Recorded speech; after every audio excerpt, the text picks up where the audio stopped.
Well, the actual title of my talk is the small theme of the future of research libraries in the 21st century. So it will inevitably be a partial coverage because there are many, many themes. So I'm going to touch a little bit initially on the sort of obviously the technological context, because many would say that is the key driver for the change. And try and reflect a little bit about some of the behavioural changes that we're seeing, particularly in the age group that are about to become university students. I then want to reflect a bit on something about what it is about libraries, what's the value, what's the purpose, and will those endure? And touch on the issue of trust, because I think the whole question of a breakdown of trust in many kinds of institutions that we've seen, in the banks, in the politicians, even in part in the BBC, and yet at the same time people trust and value libraries, whether or not they understand libraries, but they do trust them. And the sort of independence, the longevity of the research library, the public purpose, and the sort of objectivity in terms of it's a support function, it's the evidence base for research. Those seem to me really strong and potentially quite enduring characteristics. So I'm going to talk a little bit about that.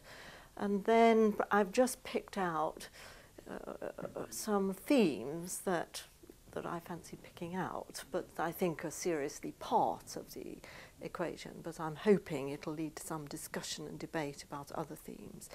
So I'm going to talk a bit about digital archiving and digital collecting, in part because I think it requires libraries to almost turn on its head the whole concept of what to collect, why, how to do it, and how to keep it.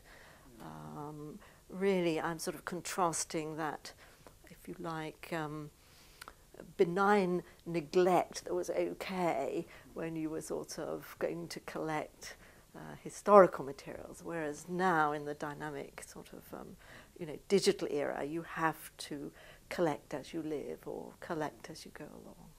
So that's really that's the first topic. The second topic I think is more well-known ground, territory of exposing existing collections, the legacy collections.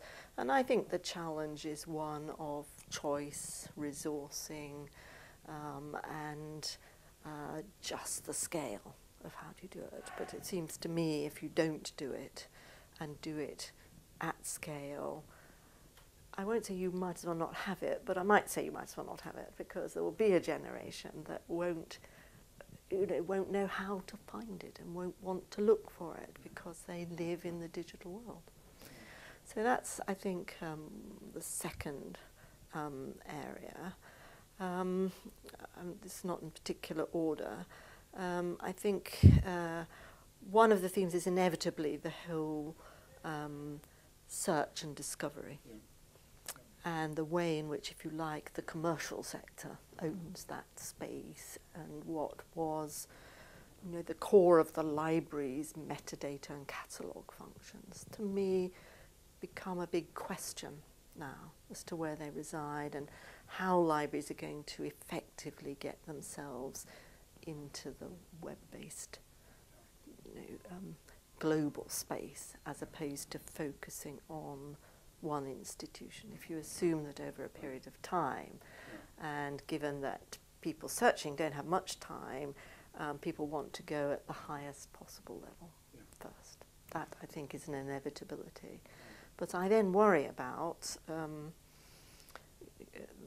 manipulation of the algorithm, if you like, the driver being the advertising and the marketing base, which maybe does it goes under a guise of objectivity, but of course we know it's not. And so I think the library has a role to play in all of that, in terms of helping students and academics and whoever really deeply understand the critical thinking they have to apply in all of these spaces.